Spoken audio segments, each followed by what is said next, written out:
My dear student, goal physics ক্লাসরুমে আমি AG sir আজ আলোচনা করব 2024 সালের উচ্চ মাধ্যমিক পরীক্ষায় পড়েছিল এমন কিছু এমসিকিউ নিয়ে, যা তোমাদের থার্ড সেমিস্টারের অন্তর্গত। এমসিকিউগুলোর আলোচনা একটু মনোযোগ সহকারে দেখবে, যাতে এই ধরনের যে কোনো এমসিকিউর সমাধান সহজেই করতে পারো। এখানে আমি বেশ কিছু সংক্ষিপ্ত পদ্ধতি এবং কিছু ধারণা দেব তোমাদের, যা তোমাদের যে কোনো এমসিকিউ সমাধানে সাহায্য করবে। তাহলে দেখো এখান থেকে কি কি এমসিকিউ আছে। 5 মিটার ব্যাসার্ধের একটি বৃত্তের কেন্দ্রে 100 মাইক্রোকুলম তড়িতাধান অবস্থিত। তাহলে একটা চার্জ এখানে 100 মাইক্রোকুলম, তো এটা একটা বৃত্তের কেন্দ্রে আছে। এইভাবে যদি একটা বৃত্ত কনসিডার করি, তাহলে এই বৃত্তের কেন্দ্রে 100 মাইক্রোকুলম আধান রাখা আছে। এই বৃত্তের ব্যাসার্ধ হচ্ছে 5 মিটার। একটি একক ধনাত্মক আধানকে বৃত্তের পরিধি বরাবর একবার প্রদক্ষিণ করাতে সম্পাদিত কার্য করতে হবে। তাহলে এই আধানের জন্য, এই 100 মাইক্রোকুলম আধানের জন্য বৃত্তের উপর যে কোনো বিন্দুতে বিভবের মান যদি বের করি, আমরা জানি বিভবের রাশিমালা এটা হয় 1/4πε0 Q/r। তাহলে আর দূরত্বে, অর্থাৎ আর এর মান যদি নির্দিষ্ট হয়, তাহলে এই ভির মানটাও নির্দিষ্ট থাকবে। অর্থাৎ এই বৃত্তের উপরে যে কোনো বিন্দুতে এই কেন্দ্র থেকে দূরত্বটা সব জায়গাতে সমান আছে। সমান থাকা মানে বিভবের মানটাও সব জায়গাতে সমান হবে। তাহলে বিভবের মান যদি সব জায়গাতে সমান হয়, এই বৃত্তের উপর সব বিন্দুর বিভব যদি সমান হয়, তাহলে এক বিন্দু থেকে অন্য বিন্দুতে আধান স্থানান্তরের জন্য কোনো কার্য করতে হবে না। অর্থাৎ সমবিভব তলের যে কনসেপ্ট, সেই ধারণা অনুযায়ী এখানে আমরা বলতে পারি, যেহেতু বৃত্তের উপর সব বিন্দুর বিভব সমান, তাই বৃত্তের উপর এক বিন্দু থেকে অন্য বিন্দুতে আধান স্থানান্তর, বা এখানে যেটা প্রশ্ন দেওয়া আছে, একটি একক ধনাত্মক আধানকে বৃত্তের পরিধি বরাবর একবার প্রদক্ষিণ করাতে, তাহলে পরিধি বরাবর একবার প্রদক্ষিণ করাতে, পুরোটাই ঘুরিয়ে আনতে কৃতকার্যের মান কত হবে? 0 হবে। সমবিভব তল বলে এক্ষেত্রে কোনো কার্য সম্পাদিত হবে না, সব জায়গার বিভব সমান আছে বলে।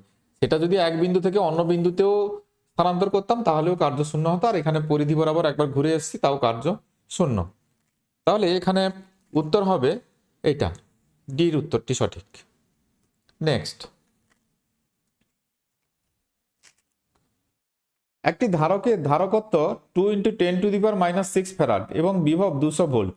এটিকে সম্পূর্ণরূপে অনাহিত করতে মুক্ত হওয়া শক্তির পরিমাণ। তাহলে ধারকে মুক্ত হওয়া শক্তির পরিমাণ, এটা শক্তির পরিমাণটা ধারকে যতটা শক্তি সঞ্চিত ছিল, সেটাই সর্বোচ্চ মুক্ত হতে পারে। ধারকে সঞ্চিত শক্তির যে রাশিমালা আমরা জানি, U = হয় 1/2 C × v²। তাহলে ধারক যখন সম্পূর্ণরূপে অনাহিত হবে, অর্থাৎ ডিসচার্জ হয়ে যাবে, সেক্ষেত্রে যে শক্তিটা তার মধ্যে সঞ্চিত ছিল, যদি ইউ শক্তি সঞ্চিত থাকে, সেটাই সর্বোচ্চ সে মুক্ত করতে পারে।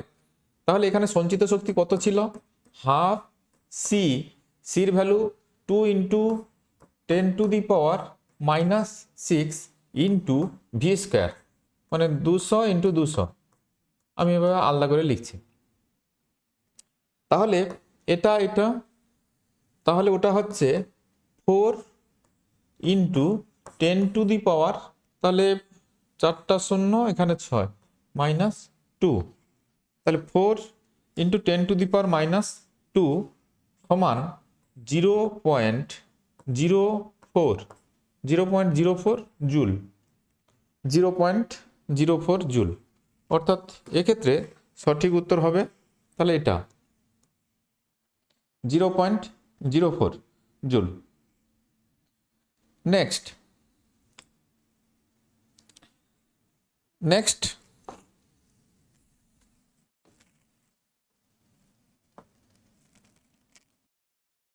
$100°C উষ্ণতা একটি বাল্বের ফিলামেন্টের রোধ 100 ওহম। যদি রোধের উষ্ণতা গুণাঙ্কের মান 0.005/°C হয়, তাহলে কোন উষ্ণতায় রোধটির মান 200 ওহম হবে? তাহলে উষ্ণতার সঙ্গে সঙ্গে পরিবাহীর ক্ষেত্রে রোধের মান পরিবর্তন হয়, এটা আমরা জানি। এবং যে সূত্র এই বিষয়ের সঙ্গে জড়িত সেটা ছিল, এটা RT সমান এরকম ছিল, R0 × 1 + αt, এরকম একটা সূত্র ছিল। তাহলে এখানে আমরা প্রথম ক্ষেত্রটা কি দেওয়া আছে, 100°C উষ্ণতা একটি বাল্বের ফিলামেন্টের রোধ 100 ওহম। তাহলে আমি এই সমীকরণটায় মান বসাই, 100 ইকুয়াল টু R0, 0°C উষ্ণতার রোধ আমার জানা নেই, 1 প্লাস, আচ্ছা আলফার মান যদিও দেওয়া আছে, রোধের উষ্ণতা গুণাঙ্কের মান ওটা আমি লাস্টে বসাবো, না হলে ওই অনেক বড় সংখ্যাটাকে ক্যারি করতে হবে, তাই আমি ওটা লাস্টে বসাবো। এটা হচ্ছে 100°C উষ্ণতা ইন্টু 100। তাহলে এটাকে আমরা 1 নম্বর সমীকরণ নাম দিতে পারি। এবারে প্রশ্ন, কোন উষ্ণতায় রোধের মান 200 ওহম হবে? তাহলে আর একটা সমীকরণ তৈরি করি, 200 equal two R0 into 1 plus, এটা তাহলে আলফা ইন্টু টি, আমি ধরলাম ওটা T°C উষ্ণতায় 200 ওহম হবে। এটা তাহলে 2 নম্বর সমীকরণ। তাহলে যদি আমরা 2/1 করি তাহলে কি আসবে, ডান দিকে করছি, তাহলে 2/1 2/1, এটা যদি করি তাহলে ওটা হবে 200/100 ইকুয়াল টু, আর জিরোটা কেটে যাবে, তাহলে 1 প্লাস আলফা টি ডিভাইডেড বাই 1 প্লাস 100 আলফা, এটা দাঁড়াচ্ছে। তাহলে এটা দুটো শূন্য, এটা দুটো শূন্য কাটলো, তাহলে আমরা যদি মাল্টিপ্লাই করি তাহলে 1 plus alpha t equal to 2 plus 200 alpha. তাহলে alpha t minus 200 alpha equal to 1, তাহলে আলফা কমন যদি দিয়ে দিই তাহলে alpha into t minus 200 equal to 1, তাহলে t minus 200 equal to 1 by alpha.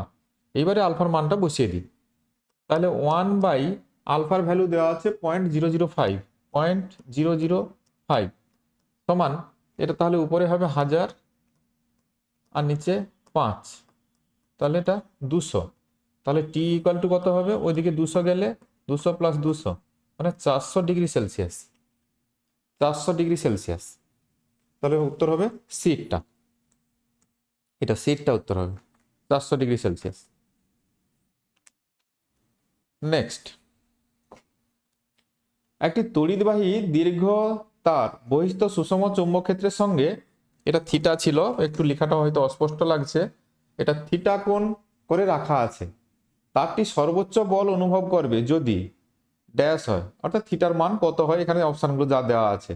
আমরা জানি একটা তার যদি সুষম চৌম্বক ক্ষেত্রে থাকে তাহলে তড়িৎ পরিবাহী তারের উপর ক্রিয়াশীল বলের যে রাশিমালা এফ সমান হয় বিল সাইন থিটা, এটা ক্রিয়াশীল বলের রাশিমালা।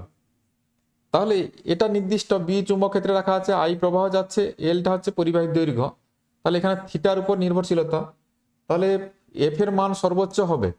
এফ এর মান সর্বোচ্চ কখন হবে, এফ ম্যাক্স কখন পাওয়া যাবে, যদি সাইন থিটা সর্বোচ্চ মানটা আমরা বসিয়ে দিই। সাইন থিটার সর্বোচ্চ মান কত, সাইন থিটার ম্যাক্সিমাম ভ্যালু কত হয়, সেটা হয় 1, এবং সেটা কততে, সাইন 90°তে। তাহলে থিটা ইকুয়াল টু কত হবে, 90° হবে। থিটা ইকুয়াল টু 90° হলে এটার মান সর্বোচ্চ হবে এবং সেটা হবে বিল হবে। তো তাহলে এখানে উত্তর হবে কি, থিটা ইকুয়াল টু 90°, অর্থাৎ ডির উত্তরটি এখানে সঠিক আছে, ডি। নেক্সট, তড়িৎ চুম্বক তৈরিতে নরম লোহা ব্যবহার করা হয় কারণ নরম লোহার আছে।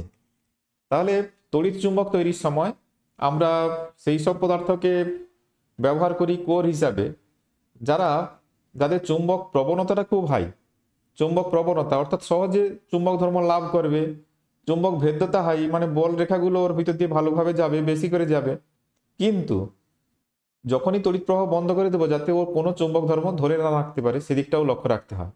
অর্থাৎ ধারণ ক্ষমতা বা সহনশীলতা এগুলো কিন্তু খুব কম হওয়া প্রয়োজন। ভেদ্যতা প্রবণতা খুব হাই হবে কিন্তু ধারণ ক্ষমতা সহনশীলতা খুব কম হবে। তাহলে এখানে কি কি অপশন দেওয়া আছে, তাহলে এখানে ধারণ ক্ষমতা সহনশীলতার ভিত্তিতে অপশন দেওয়া আছে, তাহলে এখানে সেগুলো কম হবে বলছি, তার মানে কোনটা হবে, নিম্ন ধারণ ক্ষমতা এবং নিম্ন সহনশীলতা, অর্থাৎ সির উত্তরটি এখানে সঠিক আছে। বেশ, নেক্সট, যখন একটি চুম্বককে কুণ্ডলীর দিকে অগ্রসর করানো হয় একটা কুণ্ডলী আছে এভাবে, একটা ম্যাগনেট, এই ম্যাগনেটটাকে কুণ্ডলীর দিকে, ধরো ম্যাগনেটের নর্থ পোল আর এটা কুণ্ডলী অনেক পাক আছে, এটাকে এর দিকে অগ্রসর করানো হচ্ছে। তাহলে এখানে একটা তড়িৎচালক বল এই কুণ্ডলীতে সৃষ্টি হবে, এখানে একটা ইএমএফ তৈরি হবে। তো এই ইএমএফটা কোন কোন বিষয়ের উপর নির্ভর করে এটা সকলেই জানে। এই কুণ্ডলীর পাক সংখ্যা যত বেশি হবে এখানে ইএমএফ তত বেশি হবে। এই চুম্বকের মেরু শক্তি বেশি হলে, যে চুম্বকটাকে আনছি মেরু শক্তি বেশি, মানে এই যে চুম্বক ভ্রামক বেশি হলেও মেরু শক্তিও বেশি হলে চুম্বক ভ্রামক বেশি হবে। তাহলে চুম্বক ভ্রামক বেশি হলে তাহলে এখানে আবিষ্ট যে তড়িৎচালক বল সেটাও বেশি হবে। তারপরে এটাকে যদি স্পিডে আনলেও এক্ষেত্রে আবিষ্ট তড়িৎচালক বল বেশি হবে। তাহলে চুম্বকের গতির উপর এটাও নির্ভর করে। তাহলে তিনটা বিষয়ের উপর নির্ভর করে। এখানে যেটা প্রশ্ন দেওয়া আছে তখন উৎপন্ন তড়িৎচালক বল নির্ভর করে। তাহলে তিনটা বিষয়, এটাও ঠিক আছে, এটাও ঠিক আছে, এটাও ঠিক আছে। তাহলে প্রশ্ন এখানে তো মাল্টি অপশান কারেক্ট, তো এরকম কোনো অপশান নেই। এই জন্য বলবো এই ক্ষেত্রে কোশ্চেনটাই ডিফেক্টিভ। তবে এটা তাহলে কি, এটা সঠিক প্রশ্ন হওয়া উচিত ছিল।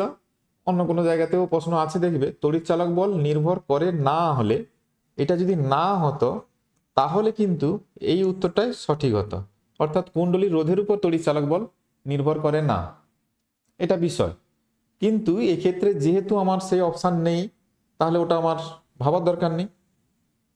তাহলে এক্ষেত্রে কোনটা করবে, এখন ধরে নেবে পার্টিকুলার এই ক্ষেত্রে কিছু নয়, এগুলো কাউন্সিলের কোশ্চেন, যেহেতু কাউন্সিল থেকে ভুল দেওয়া ছিল, যে যেটা উত্তর করবে এরকম নাম্বার দেওয়ার একটা ব্যাপার থাকে তখন। কিন্তু যে ক্ষেত্রে আমি যদি এরকম ধরে নিই বিষয়টাকে, তাহলে হয়তো কিছুটা মেকআপ দেওয়া যাবে, ওটা কোনো যদিও যুক্তির নয়, তবু এরকম ভাবা যায় একটি চুম্বককে কুণ্ডলীর দিকে অগ্রসর করানো হচ্ছে। তাহলে কুণ্ডলীটা ফিক্সড, তাহলে এর NO fixed, N equal to constant আছে, কনস্ট্যান্ট অগ্রসর করানো হচ্ছে, তখন উৎপন্ন তড়িৎচালক বল। তাহলে চুম্বকের মেরু শক্তিও ফিক্সড, এটা এম, এটাও কনস্ট্যান্ট যদি হয়, এই দুটো যদি কনস্ট্যান্ট হয় তাহলে এটাকে এর দিকে এগিয়ে নিয়ে আসা হচ্ছে, অগ্রসর করানো হচ্ছে। তাহলে এখন তড়িৎচালক বলটা কোন বিষয়ের উপর নির্ভর করবে, তাহলে এখন তড়িৎচালক বলটা মূলত গতির উপর তাহলে নির্ভরশীল হয়ে গেল। এটা আর এটা ফিক্সড যদি করে দিই তাহলে সেটা তাহলে গতির উপর নির্ভরশীল করানো যেতে পারে, যে গতি যত বেশি হবে তড়িৎচালক বল তত বেশি হবে, গতি কম হলে তড়িৎচালক বল কম হবে। কেউ এই যুক্তিতে এটাকে মাপতে পারে। এই ক্ষেত্রে যেহেতু সিঙ্গেল অপশন কারেক্ট, তাহলে পরীক্ষার হলে কি করব, তখন বাধ্য হয়ে এরকম ভাবে চিন্তা করে এটাকে মারা যেতে পারে, চুম্বকের গতির উপর ভাবা যেতে পারে। আদারওয়াইজ এক্ষেত্রে তিনটা উত্তর কারেক্ট হয়ে যাবে। নেক্সট, ডিসি অ্যামিটারের সাহায্যে পরিবর্তী প্রবাহ পরিমাপ করা যায় না। ডিসি অ্যামিটারের সাহায্যে পরিবর্তী প্রবাহ পরিমাপ করা যায় না, কারণ এটা একটাই কারণ থাকে যে পূর্ণচক্রে যখন তড়িৎচালক বলের গড় মান আমরা নিই তখন শূন্য হয়। এসির ক্ষেত্রে যেটা আমরা ক্যালকুলেশন করি ফুল সাইকেলে যখন তড়িৎচালক বলের গড় মান নিই তখন সেটা শূন্য হয়, মানে পজিটিভ হাফ সাইকেল যতটা থাকে নেগেটিভ হাফ সাইকেল ততটা। পূর্ণচক্রে গড় মান শূন্য হওয়ার কারণে এক্ষেত্রে ওই ডিসি অ্যামিটার এই তড়িৎচালক বলের পরিমাপ করতে পারে না, পূর্ণচক্রে তড়িৎ প্রবাহের গড় মান শূন্য হয় বলে। এইটা নেক্সট, একটি তড়িৎ চুম্বকীয় তরঙ্গের শক্তি তার তড়িৎ ক্ষেত্র ও চুম্বক ক্ষেত্র বরাবর যে অনুপাতে বণ্টিত হয়।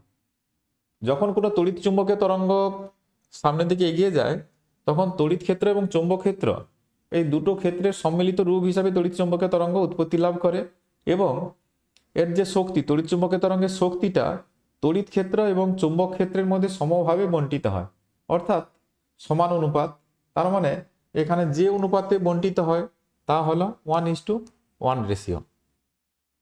এটাই উত্তর।